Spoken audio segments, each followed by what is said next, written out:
제 앞에서는 하하호호 거리면서 어머니, 어머니 하고 살뜰하게 굴던 예비 며느리는 친구들과 함께 VIP로 방 하나를 통째로 쓸 수 있게 되자 마음 놓고 편하게 욕도 섞어가며 상스러운 단어들과 말투로 시끄럽게 이야기를 나누었습니다.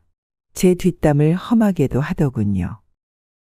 아, 진짜 겁나 짜증나는 게 뭔지 알아. 정민우 그 자식이 자꾸 시어머니 될 사람 앞에서 어때요? 제 여친 어때요? 이러는 거 있지? 자꾸 날 평가하려고 하는 게 진짜 짜증나더라고. 빨리 결혼하고 애 하나 낳으면 여기 물려받아서 솔직히 사람 하나 세워놓고 나는 그냥 쇼핑이나 하면서 편하게 살고 싶은데 가업은 무슨. 요즘 세상의 가업이야. 꼴에 자존심만 센 할망구가. 이 아줌마 뭔 놈의 고깃집 운영하면서 그렇게 고급 한복까지 차려입고 아주 요란은 다 떠는 꼬라지를 보니까 왠지 이 집구석이랑 결혼하면 몇 년간은 나도 착한 며느리 짓거리를 해야 할 것 같은 게 불안해 죽겠어 아주. 며느라, 너 그게 무슨 말버릇이니? 헉, 어머니? 아니, 언제 오셨어요? 어디부터, 아니 혹시 들으셨어요, 어머니? 안녕하세요. 제 이름은 정숙자입니다. 올해로 72세가 되었습니다. 저희 아버지는 전라남도 장성에서 축산업을 해오셨었어요.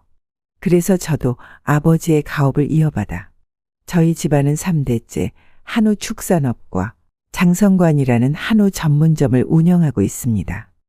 세월이 참 빠르게 흘러갔습니다. 어느새 제 머리카락은 하얗게 변했고 주름도 늘었지만 제 열정만큼은 여전히 젊었을 적 그때의 마음과 같네요.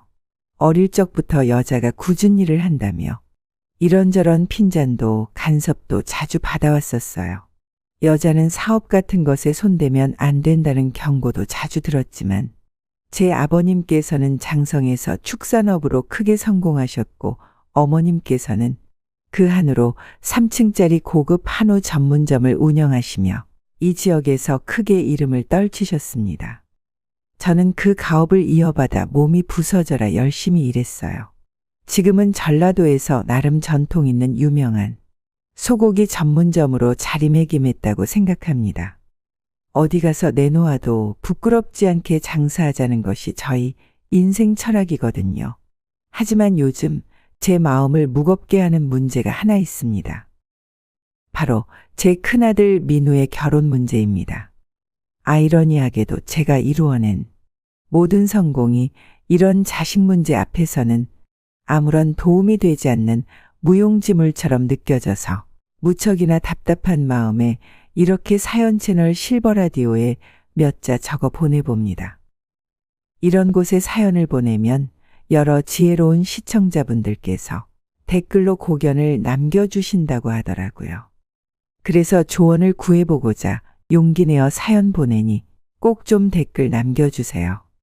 아참, 채널 구독과 영상에 좋아요 눌러주시는 것이 채널을 운영해 나감에 있어서 큰 도움이 된다고 합니다. 한 번씩 구독과 좋아요 꼭 좀 부탁드리겠습니다.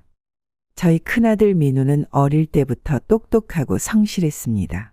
서울에 있는 다들 알만한 대학교의 경영학과를 졸업하고 미국 유학까지 다녀와서 지금은 저희 사업의 경영을 함께 맡고 있습니다.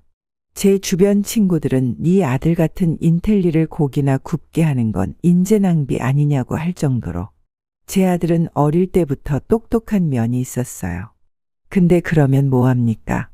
지금은 지엄이 뒤통수 때리는 며느리나 물고 와서 이렇게 속을 썩이는데 말이에요. 정말 집안 망신에 부끄러워서 어디 가서 말도 못합니다.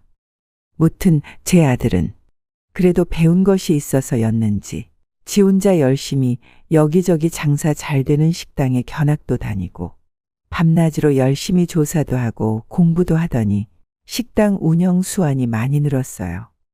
직원들 사이에서도 평판이 좋아서 아들로서나 저희 가업의 후계자로서나 더할 나위 없이 자랑스러웠습니다. 지금부터 이야기 드릴 이 문제가 생기기 전까지는요. 얼마 전 민우가 자신의 여자친구를 저희 식당에 데려왔습니다. 그날 저는 왠지 모를 불안감에 휩싸였습니다. 그 아이의 이름은 서지원이었는데 겉보기에는 참 세련되고 지적으로 보이는 아이였습니다. 하지만 들어오자마자 저와 눈을 마주치는 게 아니라 저희 식당부터 둘러보는 그 아이의 눈빛에서 저는 뭔가 탐욕스러운 것을 느꼈습니다. 사업을 오래 하다 보니 사람 보는 눈이 조금은 있어요, 제가.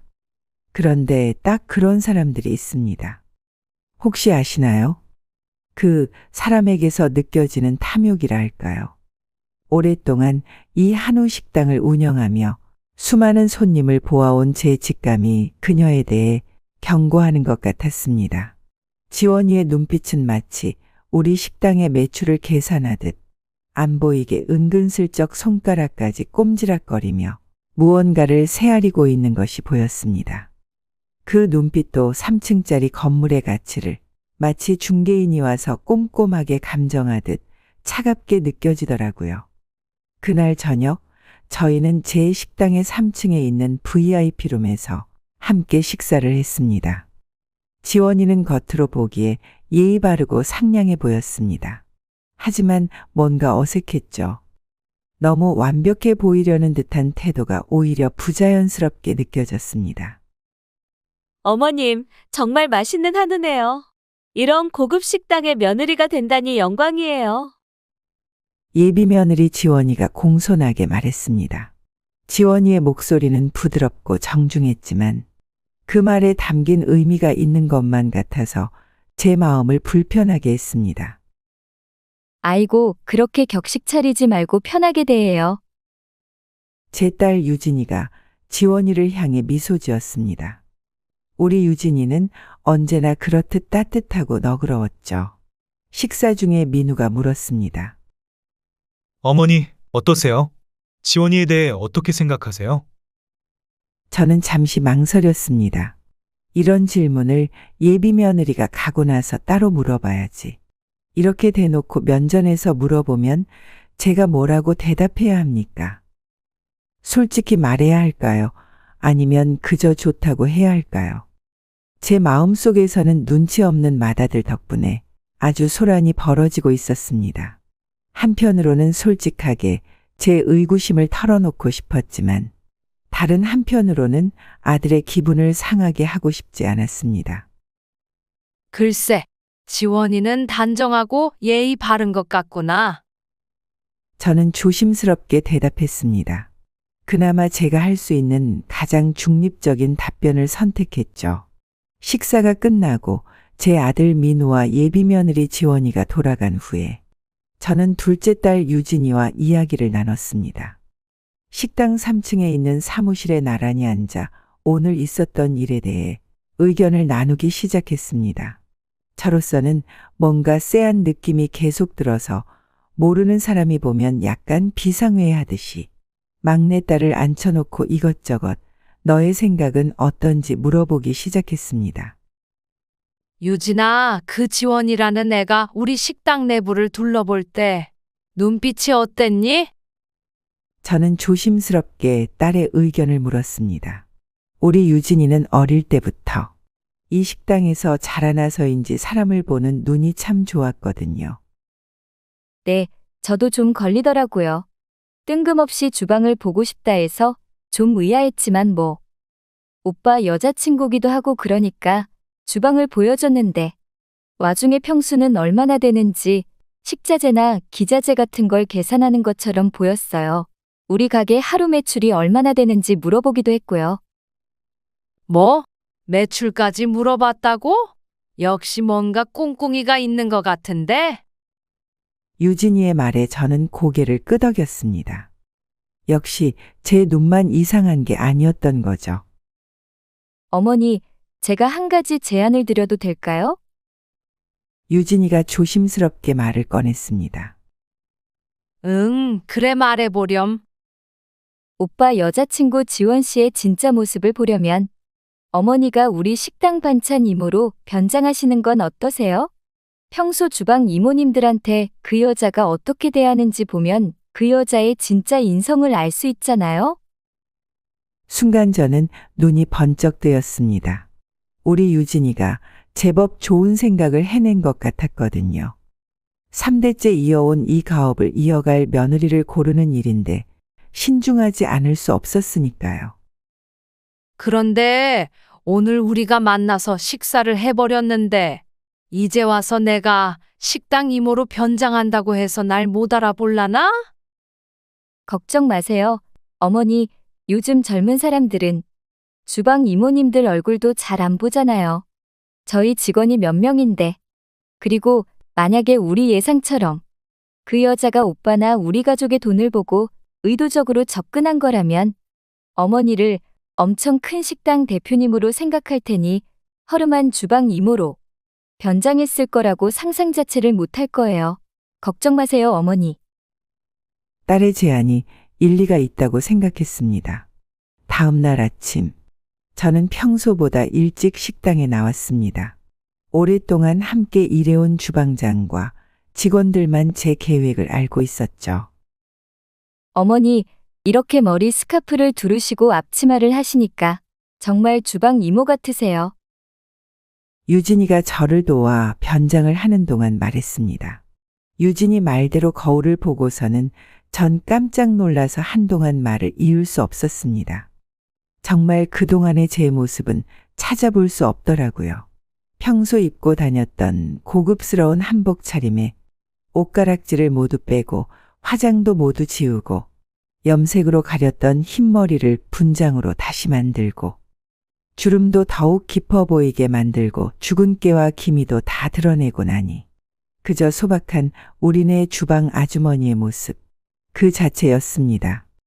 사실 어릴 적에 부모님을 도와 이 식당에서 일할 때는 저도 늘 이런 모습이었어요. 지금이야 이런저런 대표짓을 해야 해서 어쩔 수 없이 차려입고 전선에서 나와서 화장도 진하게 하고 각종 옥반지에 보석을 달고는 꾸미고 서 있었지만요. 무튼 막내딸 아이디어 덕분에 다시금 칼을 잡고 주방에 들어오니 열정이 샘솟는 기분이었습니다. 썩 나쁘지 않았어요. 그날 점심시간 예비 며느리 지원이가 친구들과 함께 저희 식당을 찾았다는 연락이 왔습니다. 제가 이 상황을 만들어 보려고 일부러 친구들과 함께 초대해서 최고급 한우로 대접하고 싶다고 연락을 해 두었거든요. 다만 저는 급히 바쁜 일이 있어서 식당에 없을 테니 지인들과 함께 맛있게 식사 나누고 돌아가라고 완벽하게 속여두었습니다. 예비 며느리가 왔다고 하니 저는 긴장된 마음으로 주방에서 일을 시작했습니다. 이모님, 여기 물 좀 더 갖다 주세요. 지원이의 목소리였습니다. 제가 물을 가져다 주자 지원이는 고개도 들지 않은 채 말했습니다. 왜 이렇게 늦어요? 손님이 물 달라고 하면 빨리 가져다 줘야죠. 그 말투는 제가 처음 만났을 때의 그 공손하고 예의 바른 모습과는 전혀 달랐습니다. 죄송합니다, 손님. 저는 최대한 공손하게 대답했습니다. 잠깐이나마 지원이가 제 목소리를 알아듣고 저를 알아보는 게 아닐까 걱정했지만 이내 다시금 친구들과의 대화에 집중하는 예비 며느리의 모습에 다행이다 싶었어요. 그때 예비 며느리 지원이가 자기 친구들과 나누는 대화가 들렸습니다. 와, 여기 진짜 대박이다. 3층 건물의 한우 전문점이라며? 응, 내가 곧 이 집 며느리 될 거야. 시어머니가 좀 깐깐해 보이긴 하던데 내가 잘 구워 삶을 거야. 마침 일전에 아들과 식사를 함께 했던 3층 VIP룸에 자리가 나서 VIP룸을 이용할 수 있게 조치를 해두기를 잘한 걸까요? 제 앞에서는 하호호 거리면서 어머니하고 살뜰하게 굴던 예비 며느리는 친구들과 함께 VIP룸 방 하나를 통째로 쓸 수 있게 되자 마음 놓고 편하게 욕도 섞어가며 상스러운 단어들과 말투로 시끄럽게 이야기를 나누었습니다. 제 뒷담을 험하게도 하더군요. 아, 진짜 겁나 짜증나는 게 뭔지 알아. 정민우 그 자식이 자꾸 시어머니 될 사람 앞에서 어때요? 제 여친 어때요? 이러는 거 있지. 자꾸 날 평가하려고 하는 게 진짜 짜증나더라고. 빨리 결혼하고 애 하나 낳으면 여기 물려받아서 솔직히 사람 하나 세워놓고 나는 그냥 쇼핑이나 하면서 편하게 살고 싶은데. 가업은 무슨 요즘 세상에 가업이야. 꼴에 자존심만 센 할망구가. 이 아줌마 뭔 놈의 고깃집 운영하면서 그렇게 고급 한복까지 차려입고 아주 요란은 다 떠는 꼬라지를 보니까 왠지 이 집구석이랑 결혼하면 몇 년간은 나도 착한 며느리 짓거리를 해야 할 것 같은 게 불안해 죽겠어 아주. 충격 그 자체였죠. 저런 천박한 여자가 제 며느리가 될 예정이었던 걸까요? 절대로 용서할 수 없었습니다. 그런데 섣불리 행동하면 아들이 크게 상처를 받을 수 있으니 이 일을 어떻게 해결해야 할지, 저 불려오 같은 예비 며느리를 어떻게 한 방 먹일지 고민해야 했습니다. 침착해야 했죠. 하지만 너무 큰 충격을 받아서인지, 너무 화가 나서인지 손이 떨리더군요. 식당일 따위를 하며 한복까지 차려입고 요란을 떤다는 예비 며느리 지원이의 말을 들은 저는 그만 손에 들고 있던 물주전자를 떨어뜨릴 뻔했습니다. 제가 어떻게 보였는지는 중요하지 않았습니다. 문제는 제 아들을 구워 삼겠다는 그 말이었어요. 제가 어떻게 키운 맏아들이었는데 감히 우리 가족을 저렇게 모욕하는 말을, 우리 가족의 가업을 이어가고 있는 이 식당에서 저렇게 큰 소리로 떠들 수 있는 것일까요? 안심하고 저렇게 진짜 속내를 드러낼 수 있도록 조용한 VIP룸에 자리를 준 것이 신의 한 수였습니다. 아줌마, 이것 좀 버려줘요. 지원이는 어디서 난 건지 개인적인 쓰레기를 들고 와서 저에게 던지듯이 주며 버려달라고 하더군요. 그리고 이어 말했습니다. 아이고, 미안해요. 잘 좀 받으시지. 이모님들한테는 좀 심하게 굴어도 돼. 어차피 이런 식당 이모들은 우리가 주는 월급으로 사는 거잖아. 그치? 지원이가 쓰레기를 맞은 저에게 대충 사과하고 나서 자기 친구에게 속삭이듯 하는 말이 제 귀에 들렸습니다. 순간 가슴이 철렁 내려앉았습니다. 이것이 그녀의 진짜 모습이었던 것입니다. 근데 시어머님은 어떠셔? 듣자하니 까다로우신가 봐. 친구가 물었습니다. 괜찮아. 나이도 많으시고 곧 은퇴하실 텐데 뭘. 내가 들어가서 이 식당 좀 현대식으로 바꿔볼 거야. 여기 인테리어부터 싹 바꾸고.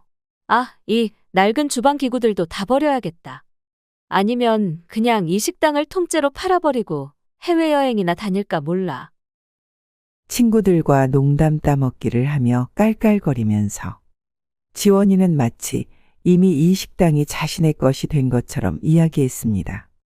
3대째 이어온 저희 가업을 마치 장난감처럼 여기는 모습에 너무 화가 난 제 심장이 쿵쾅거리더라고요. 그날은 시간이 어떻게 흘러갔는지도 모르겠습니다. 가게 문을 닫을 늦은 저녁이 되어 식당 문을 닫은 후 막내딸 유진이가 제 사무실로 찾아왔습니다. 어머니, 오늘 많이 힘드셨죠? 유진아, 네 오빠한테 어떻게 말해야 할지 모르겠구나. 제 목소리가 떨렸습니다. 하루 종일 주방 일을 한 피로보다 예비 며느리 지원이의 진짜 모습을 본 충격이 더 컸습니다. 어머니, 제가 오빠랑 한번 얘기해 볼까요? 아니다. 내가 직접 말해야 할 것 같구나. 그날 밤 저는 민우를 사무실로 불렀습니다. 예비 며느리 지원이의 실체를 알아차린 이상 이제는 더 이상 미룰 수 없었습니다. 무슨 일이세요, 어머니? 맏아들 민우가 사무실에 들어서자 막상 아들 면전에 대고 이 엄청난 이야기를 다 뱉어낼 수 없었던 저는 잠시 말을 고르며 깊은 숨을 내쉬었습니다. 민우야, 지원이와의 결혼은 다시 한번 생각해보면 좋겠구나. 갑자기 무슨 말씀이세요? 오늘 지원이가 친구들과 함께 우리 식당에 왔었단다. 저는 천천히 오늘 있었던 일을 이야기했습니다. 제가 주방 이모로 변장한 것부터 예비 며느리 지원이가 한 모든 말과 행동들까지 이야기를 듣는 민우의 얼굴이 점점 굳어갔습니다. 어머니, 그게 다 사실이란 말이에요? 정말 그런 일이 있었던 거예요? 오늘요? 그래. 네가 상처받을까 봐 망설였지만 이건 꼭 알려줘야 할 것 같았어. 제 아들 민우는 한동안 말이 없었습니다. 그러더니 갑자기 자리에서 일어났습니다. 어머니, 죄송합니다. 제가 사람을 제대로 보지 못했네요. 민우야, 내가 괜히 개미집을 들쑤신 것 같아서 미안하긴 하지만 좋게 생각하도록 하자. 만약 지원이가 정말 우리 집의 며느리로 네 아내로 들어오게 되었다면 정말 그때는 지금보다 상황을 수습하기가 정말 힘들었을지도 몰라. 아니, 어쩌면 상황을 수습하지 못하고 그 여자의 말대로 우리 가업이 홀라당 넘어가 버렸을지도 모른다. 이쯤 하길 천만 다행으로 여겨야지. 물론 좋게 생각하자는 제 이야기가 머릿속으로는 이해가 될지 모르겠지만 결혼까지 생각했던 여자가 이런 망난이었다는 사실을 직접 들은 제 아들 민우의 충격은 아마 제가 상상하는 것보다 훨씬 클 것이라고 생각됐습니다. 그 아픔을 제가 직접 보다듬어 줄 수 없으니 이런 식으로 오히려 잘된 일이라고 이야기해주는 방법밖에는 없었죠. 다행히 아들은 이내 잘 추스리고 제 이야기를 믿어주었습니다. 어머니 말씀이 맞으세요. 우리 가업을 이렇게 가볍게 여기는 사람과는 함께 할 수 없을 것 같아요. 3대째 이어온 이 식당에는 우리 가족의 혼이 담겨 있는데. 그렇게 제 아들 민우는 그날 밤 집으로 돌아가 예비 며느리 지원이에게 전화를 걸었습니다. 대화를 나누는 것이 좋겠다며 만나자고 했죠. 저를 믿어준 아들의 결정을 존중하면서도 제 마음은 불안했습니다. 3층 VIP룸에서 나눈 이야기는 사실상 거기에 드나들었던 직원 외에는 아무도 알 수 없었기 때문에 친구와 하호호 떠들며 나눴던 이야기를 제가 어떻게 알게 된 것인지 그걸 묻게 된다면 무엇라 대답할지 그 부분이 걱정되었거든요. 걱정 속에서도 밤은 깊어갔고 다음날 민우는 지원이를 만나러 갔습니다. 그런데 예비 며느리 지원이를 만나고 온 아들 민우의 얼굴이 사색이 되어서 돌아왔습니다. 어머, 민우야. 얼굴이 왜 그래? 무슨 일 있었어? 지원이가 뭐라디? 어머님, 죄송해요. 제가 오면서 말씀드리려고 했는데 어제 지원이가 VIP룸에서 나가면서 우연히 어머님이 분장을 지우시는 걸 봤대요. 알고 보니 지원이는 화장실을 가는 길에 3층 사무실 쪽을 지나가다가 창문 너머로 제가 분장을 지우는 모습을 본 것이었습니다. 처음에는 눈을 의심했지만 제가 쓰고 있던 머리 수건과 앞치마를 벗는 순간 그제서야 예비 시어머니가 자신을 기만했다는 사실을 깨달은 거죠. 오빠, 나 오빠가 무슨 말 할지 대충 알겠어. 어머니가 뭐라고 하신 거지? 어머니도 참 비겁하다. 그렇게까지 날 시험해보고 싶으셨대. 차라리 잘 됐어. 나도 이딴 집에 시집 왔다가는 제 명에 못 살고 죽어버렸을 거야. 그런데 오빠나 어머니나 각오는 된 거지? 나 이거 인터넷이랑 지역 언론사에 다 고소 고발해버릴 거야. 예비 며느리 기만한 시어머니라고. 지원이의 말에 민우는 한동안 아무 말도 하지 못했다고 합니다. 결국 지원이는 그렇게 한참을 민우에게 쏟아내고 돌아가 버렸고 오히려 민우가 지원이에게 미안하다고 말하는 지경에 이르렀죠. 그날 밤 지원이에게서 장문에 문자가 왔다고 하더군요. 오빠, 난 이제 오빠랑 끝이에요. 어머님이 그렇게까지 날 의심하고 시험하실 줄은 몰랐어요. 내가 뭘 그렇게 잘못했다고. 난 정말 순수하게 오빠를 좋아했는데. 그렇게 이틀이 지났습니다. 민우는 지원이의 연락을 받지 않았고 결별은 문자 한 통으로 끝이 났습니다. 하지만 그것이 끝이 아니었습니다. 지원이의 친구들이 하나둘 식당을 찾아왔기 때문입니다. 이모님, 어제 저희랑 같이 있었던 지원이 언니 친구예요. 근데 어제 그 주방 이모가 정말 사장님이셨어요. 주방 직원들이 모른 척 하려 했지만 이미 소문은 삽시간에 퍼져나가고 있었습니다. 서울처럼 큰 도시도 아니고 지방도시 특성상 이런 소문은 금방 퍼지기 마련이었죠. 제 딸 유진이가 가장 먼저 이 사실을 알려왔습니다. 어머니, 큰일 났어요. 오빠 여자친구가 SNS에 장문의 글을 올렸대요. 친구들한테 다 퍼졌다는데.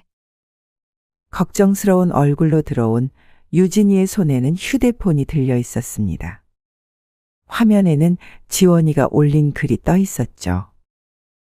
예비 시어머니의 악랄한 기만 행위를 고발합니다. 라는 제목의 글이었습니다. 지원이는 그래서 자신이 얼마나 순수한 마음으로 민우를 사랑했는지, 얼마나 정성껏 시어머니께 잘하려고 노력했는지를 장황하게 적어 놓았더군요.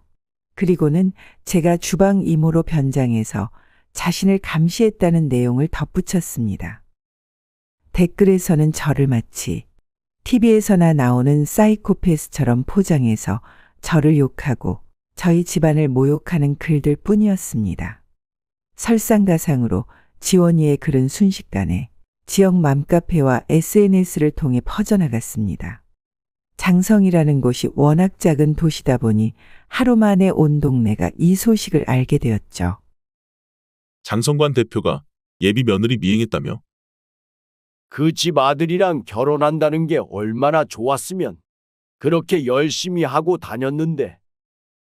요즘 시대에 시어머니가 며느리가 미행하고 감시하고 말도 안 되는 일이네. 3대째 내려온 저희 식당의 평판이 하루아침에 흔들리기 시작했습니다. 더 큰 문제는 제 아들 민우였습니다. 아들은 이 일이 있고 나서 며칠째 제대로 된 식사도 하지 못한 채 방에만 틀어박혀 있었습니다. 자신 때문에 어머니의 명예가 실추되었다며 자책하는 모습을 보니 제 마음이 더욱 아팠습니다. 어머니, 제가 사람을 제대로 보지 못했어요. 이런 일을 당하시게 해서 죄송합니다.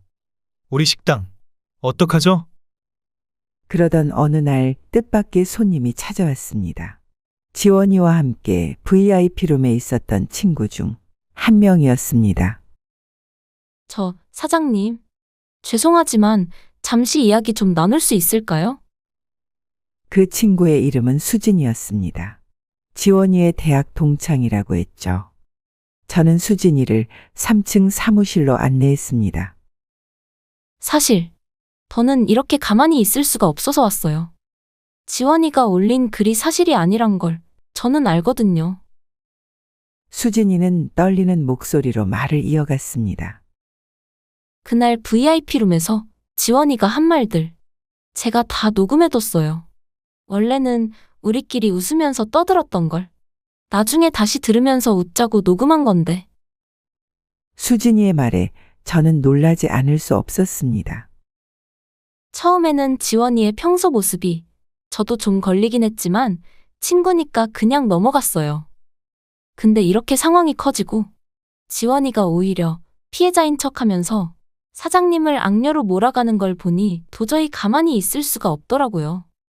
사실 지원이가 친구들 사이에서도 늘 저희 집이 가난하고 저희 부모님이 건설사무소에서 노가다를 하신다는 이유로 매번 모욕적인 이야기를 해도 그동안 참아왔는데 솔직한 이야기로 이번만큼은 지원이의 뜻대로 일이 풀리기를 원치 않아요. 대가를 치른다고 하기 못하지만 적어도 그 애의 거짓말로 무고한 피해자가 더 나오지 않기를 바랄 뿐이에요. 그러고는 수진이는 휴대폰을 꺼내 녹음 파일을 들려주었습니다. 그날 VIP룸에서 있었던 모든 대화가 고스란히 담겨 있었죠. 지원이가 했던 모든 말들, 저희 가업을 무시하고 비하했던 발언들, 심지어 제 아들을 꼬셔서 등쳐먹겠다는 말까지. 사장님, 이 녹음 파일로 지원이의 글이 거짓말이라는 걸 증명할 수 있어요. 제가 직접 나서서 진실을 밝히고 싶어요. 하지만 수진아, 그러면 너도 친구를 배신하는 게 되는 거 아니니? 혹시라도 너가 지원인의 무리해서 따돌림을 당하거나 불이익을 받을까봐 이 아줌마는 그게 걱정되는구나. 제가 조심스레 물었습니다. 그런데 수진이의 대답이 놀라웠습니다. 네, 그건 맞아요. 하지만 지원이가 한 행동은 단순한 실수가 아니라 의도적인 기만이에요. 게다가 이제는 사장님의 명예까지 실추시키고 있잖아요. 제가 이걸 그냥 넘어가면 그게 오히려 더 큰 잘못일 것 같아서요. 수진이의 말에 제 눈시울이 뜨거워졌습니다. 이런 젊은이가 있다는 것이 참으로 감사했죠. 정말 다행이었습니다. 며칠 후 지역 맘카페에 새로운 글이 올라왔습니다. 장성관 사건의 진실이라는 제목의 글이었죠. 수진이가 자신의 실명을 걸고 당시 상황을 모두 공개한 것입니다. 녹음 파일도 함께 올렸고요. 저는 그날 그 자리에 있었던 장성관 예비며느리가 될 뻔했던 지원이의 친구입니다. 하지만 더 이상 이 거짓말에 동참할 수 없어서 이렇게 글을 씁니다. 정말 악랄한 사람이 누구인지 이 녹음을 들어보시면 아실 거예요. 수진이의 글이 올라가자 상황은 급반전되었습니다. 사람들의 태도가 완전히 달라진 거죠. 세상에 이런 며느리가 들어올 뻔했다니. 장성관 사장님 대단하시다. 그 정도면 며느리 시험해 보신 게 당연하지. 3대째 이어온 가업을 지키려고 하신 거잖아요. 응원합니다. 다행히 여론은 저희 식당 쪽으로 기울었고 예비 며느리가 될 뻔했던 지원이의 야심찬 계획은 모두 수포로 돌아갔습니다. 저희 식당의 입지는 평화를 되찾은 듯했죠. 손님들의 방문도 예전만큼 회복되었고 사람들의 수군거림도 없어졌습니다. 하지만 정작 저는 마음이 무거웠어요. 제 아들 민우가 겪었을 상처를 생각하면 가슴이 아팠거든요. 민우는 여전히 식당 일에 나오지 않고 있었고 막내딸 유진이의 말로는 매일 술만 마시고 있다고 했습니다. 어머니, 오빠가 요즘 매일 술만 마신대요. 주변 술집에서 오빠를 매일 본다는 친구들 연락이 와서 걱정이에요. 결국 저는 민우의 자취방을 찾아갔습니다. 문을 두드리자 한참 만에야 민우가 나왔습니다. 수척해진 얼굴에 며칠째 면도도 하지 않은 모습이었죠. 어머니, 죄송해요. 이렇게 보기 싫은 꼴을 보여드리게 해서. 아니다. 내가 미안하구나. 엄마가 너무 앞서 나갔어. 전 정말 지원이를 사랑했어요. 솔직히 그래서 어머니가 그렇게 시험하신 게 처음엔 너무 화가 났었죠. 근데 이제는 제 가슴 한가운데가 뻥 뚫린 기분이네요. 죄송해요, 어머니. 당분간만이라도 혼자 있고 싶어요. 돌아가 주시면 안 될까요? 민우의 목소리가 떨렸습니다.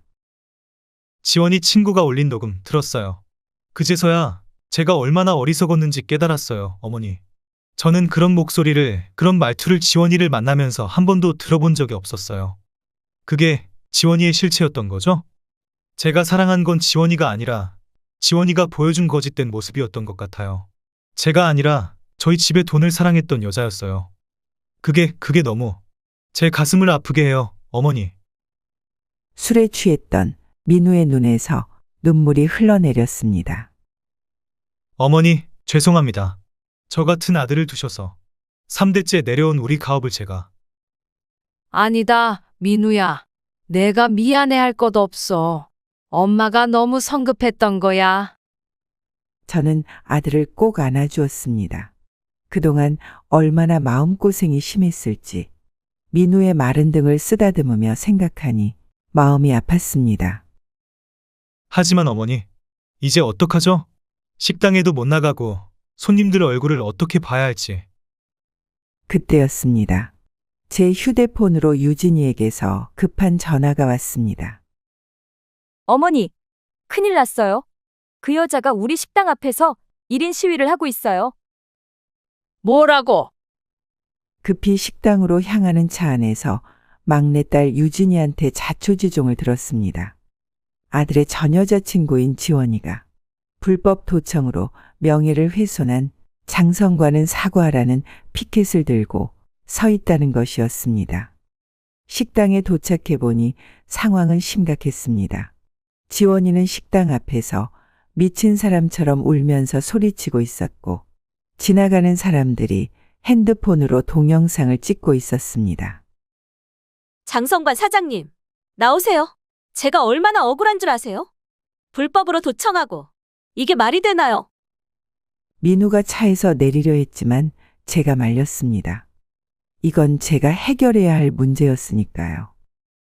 지원아, 제가 그녀 앞에 섰습니다. 더는 이러지 말고 들어가서 이야기하자. 전 들어갈 생각 없어요. 이제 와서 무슨 대화예요?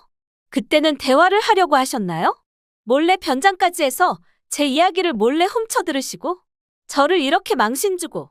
그때였습니다. 지원이 친구 수진이가 갑자기 나타났습니다. 지원아, 이제 그만해. 그날 VIP룸에서 내가 한 말들, 내가 녹음한 거 있잖아. 그건 불법 도청이 아니야. 우리끼리 웃으면서 떠들었던 걸 내가 녹음한 거라고. 지원이의 얼굴이 하얗게 변했습니다. 수진아, 너가 어떻게 나를? 미안해. 하지만 너가 나한테 한 짓도 있잖아. 나도 정말 눈물나게 아프고 서러웠어. 이제 그만하자. 너가 한 말들 다 책임져야지. 너도 시꺼먼 속내를 갖고 있었던 건 사실이잖아? 모든 게 다 틀려먹었다고 생각한 건지 아들의 전 여자친구 지원이는 그 자리에서 주저앉아 울기 시작했습니다. 구경꾼들의 시선이 더욱 집중되었죠. 다들 나를 나쁜 사람으로만 보겠지. 하지만 난 정말 처음엔 진심이었어요. 민우 오빠가 좋아서 시작한 거였는데. 그때였습니다. 조용히 뒤에 서 있던 민우가 앞으로 나섰습니다. 지원아, 우리 둘 다 실수한 거야. 난 너의 겉모습만 보고 진심이라 믿었고, 너는 우리 가업의 가치를 돈으로만 환산했잖아. 우리 서로의 속마음을 제대로 보지 못한 거야. 너의 잘못만이 아니고 나도 잘못이 있어. 미안하다. 제 아들 민우의 목소리는 떨리지 않았습니다. 오히려 단단해 보였죠. 이제 그만하고 돌아가. 더 이상 너 스스로를 망가뜨리지 말고. 이래봤자 너가 더 얻을 수 있는 건 이제 없어. 지원이는 한동안 단호한 표정의 민우를 바라보더니 이내 고개를 끄덕였습니다. 자신의 억지가 더 이상 먹히지 않겠다고 체념한 듯 보였어요. 수진이가 지원이의 손을 잡아 일으켜 주었고 둘은 그렇게 자리를 떠났습니다. 그날 밤 장성관의 주방에는 오랜만에 활기가 돌았습니다. 민우가 다시 주방에 들어선 것입니다. 어머니, 이제 제가 다시 시작해보려고요. 3대째 이어온 이 맛, 이 정성. 제가 지켜내야죠. 민우는 평소보다 더 진지한 얼굴로 칼을 잡았습니다. 저는 그런 아들을 보며 생각했습니다. 때론 상처가 더 큰 성장을 만드는 법이라고. 이제 장성관은 새로운 이야기를 써내려가고 있습니다. 민우는 요즘 틈틈이 전국의 유명 한우집들을 찾아다니며 공부를 하고 있고 우리 식당만의 특별한 맛을 연구하고 있죠. 유진이도 이제는 민우 옆에서 경영을 돕고 있습니다. 오히려 이 일을 계기로 우리 가족은 더욱 단단해졌다고나 할까요? 이제 저는 매일 아침 주방에 들어설 때마다 생각합니다. 사랑하는 사람을 시험하는 건 때론 위험한 일이 될 수도 있다고. 하지만 그 시험이 우리 가족을 더 단단하게 만들어 주었다면 그걸로 됐다고요. 아, 그리고 이제는 더 이상 주방 이모로 변장하지 않아도 됩니다. 대신 가끔 일부러 주방에서 일하곤 합니다. 그게 제 뿔이니까요. 3대째 이어온 이 가업의 진짜 모습이니까요. 하지만 솔직히 말씀드리면 제 마음 한구석에는 여전히 불안함이 자리 잡고 있습니다. 어머니, 이제 마음이 좀 편해지셨어요? 막내딸 유진이가 문득 저에게 물었을 때 저는 쓴웃음을 지을 수밖에 없었습니다. 그래, 식당 일은 잘 돌아가고 있으니 다행이지. 하지만 속마음은 달랐습니다.